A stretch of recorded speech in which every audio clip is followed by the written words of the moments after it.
So this is the Cape Coast Sports Stadium. We've been here covering the Baseball 5 clinic. They were here initially to take the young children through the process. They began with under 18 because they had to start from the base. They had the schools here, so they had wanted to know if it was going to pick. They loved what they saw. They are back here at the Cape. You could see a lot of people behind me. They attended the clinic and they've asked a lot of questions. The first session is done already, and they're going to have a second session as well. But I've been having a lot of interactions again, which you'll see later on at the latter part of this video, with the vice president of the baseball and the softball federation here in the country, and of course, he's been talking about a lot of revelations in relation to this game. So the first session is over. They'll be going back to continue. Stick and stay. Subscribe, like the page, and leave your comments. And this is softball. This is slow pitch softball. Okay, question. The video, we won't go back. The video won't go. Are you ask your question?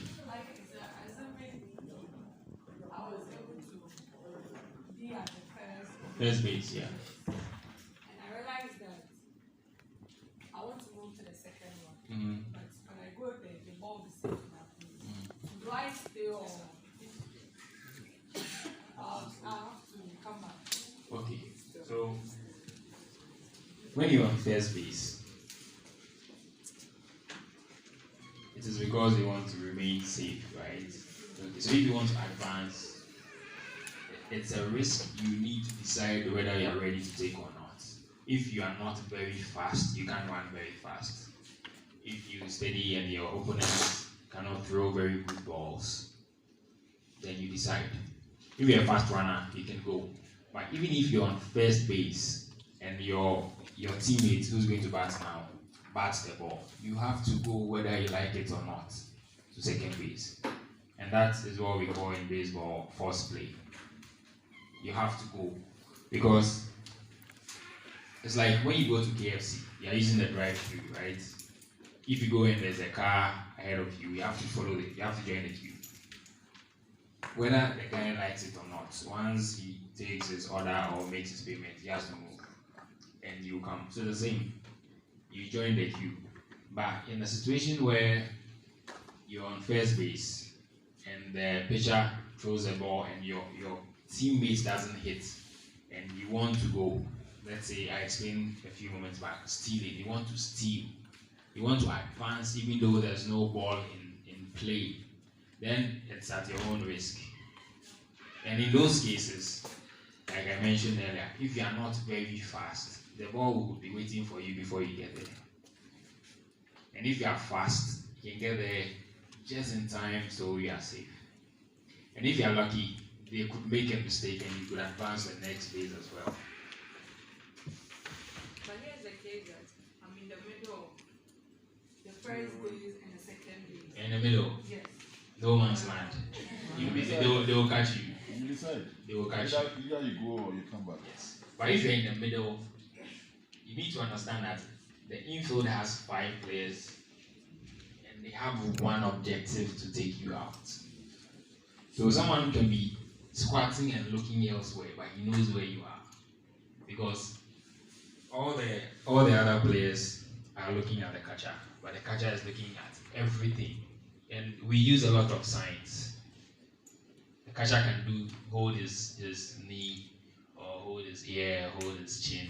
We know what it means because we've sat down to discuss and say that every time I hold my knee, it means the person on first base is trying to advance to second base, throw the ball to second base. You understand? So you notice that in the game situation, the player has a lot of pressure once they're on first base because you don't know what the defense is thinking. You get it? If you don't want trouble, if you are not very good, it is in your best interest to stay on the base. The only thing is, when you stay on the base, the amount of time you need to be able to advance to the next base is more. But if you are trying to steal, you inch a little bit away from the base, so it reduces the distance you have to run to get to second base. You understand?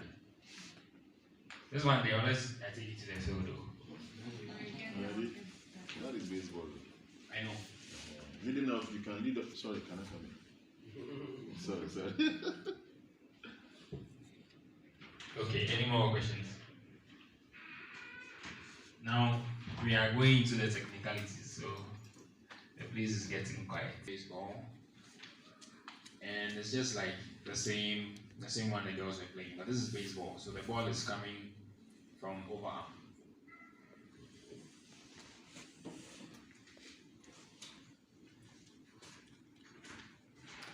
Again, you can see how close the umpire's action is.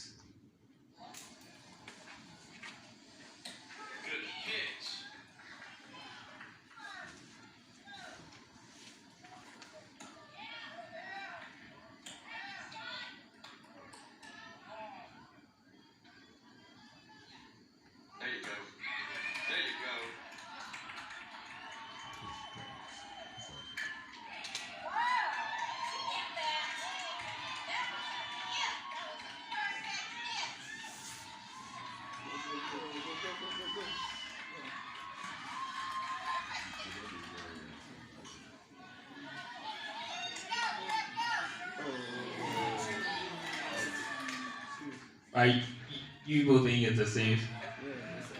Okay, so there's a reason why he's an umpire and you are not.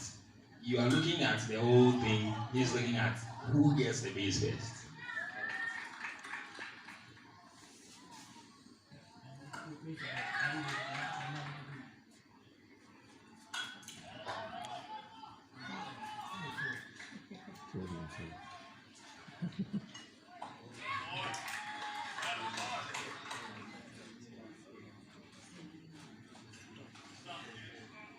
Stop, Brennan.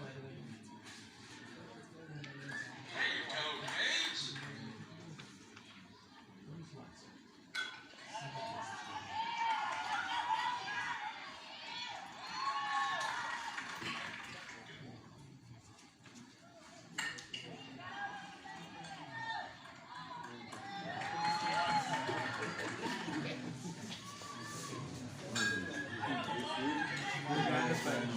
Don't forget, this is an under 10 game. Everybody playing this game is under 10 years.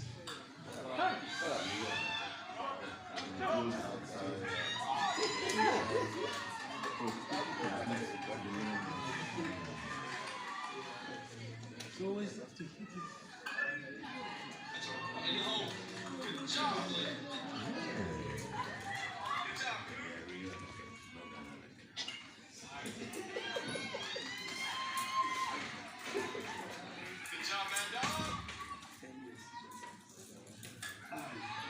So you notice this inning is a bit longer because they have a lot of good batters. So they can continue hitting until they get 3 outs.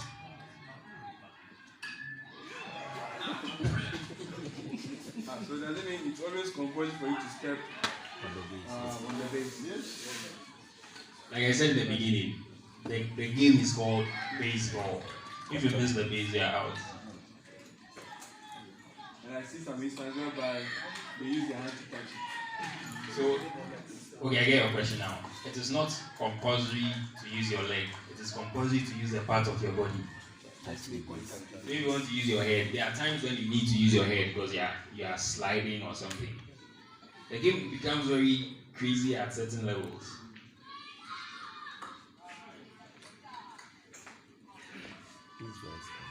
I heard you mention a lot of technicalities in the room.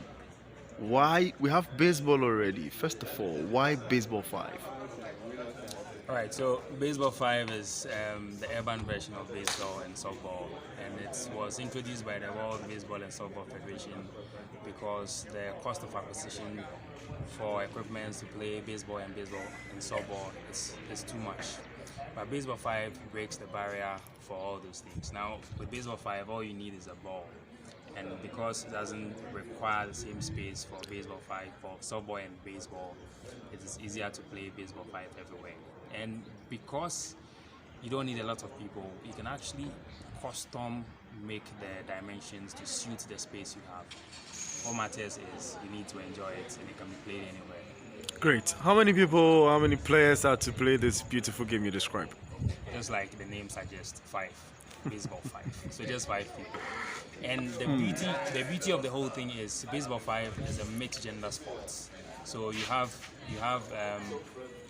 both male and female players in one team. Yeah. Now tell us a bit about Baseball 5. What is it about? There were a lot of technicalities you were mentioning. What is it about? Baseball 5, just like baseball and softball, it's a game that gives you the opportunity to outrun your opponent and win. It looks at how good you can hit, how good you can run, how good you can throw and catch.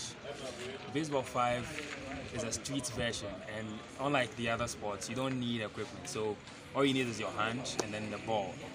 If there's a game, it usually would be between 2 teams of 5 players each. And then, like I mentioned earlier on, because it's a dual gender or a mixed gender sport, you have both male and female players in the team. When the game starts, Team A would have to be on the field, and then Team B would have to come and bat. Team B would have to score as many points as they can in an inning, and then Team A, who's fielding, would have to try to take their players out and then switch the innings. For every inning to end, Team A would have to play and get 3 players out, and then Team B would also have to get 3 players out. So that is what we call an inning in baseball. So Okay, can you explain the inning again? It kind of become plenty in my mind. Okay, so just like football, we have Okay. parts. We have first half and second half. Okay. Basketball, we have quarters. We have first and fourth quarter. With Baseball 5, we have 5 innings, which shows that for every inning, you have to be able to come and bat once and then field once. That makes it an inning. You get it? So I have to come and bat, and then you would field. And then after that, you would have to come and bat, and then I would field. That is an inning. After I've been on the offensive side for once and then been on the defensive side for once, we have an inning. Wow. Now, I mean, I count a little over 30 people in the room, who are interested. This is the first clinic you're having here. Yeah. And I see the numbers grow up. A lot of people showing interest. Why Cape Coast? Okay, so I'm not too sure you have this stuff, but we held the maiden edition of the Baseball 5. Sure, I'm aware. Under University 18, Cape Coast, okay. African Championship, which Ghana beat the whole of Africa. So, having seen the progress of the teams, I think it was just good to have the game develop in the region. We chose Cape Coast to hold the championship because of the number of schools around, and then the radius within which the schools can be found. At my last check, I think in the 5 kilometer radius, you have all the schools around, so it's easier to have coaches move around and then teach. And then we also made arrangements with schools to bring some of their students to come and watch the games whilst they were taking place in Cape Coast. So the interest keeps rising. And then we also noticed that even without any sort of training, people have started improvising and playing the game on their own. So we thought it wise to take the PE coordinators and then the PE teachers and then anybody else who's interested in teaching or learning Baseball 5 to come to this clinic so that we can equip them with the right resources they need.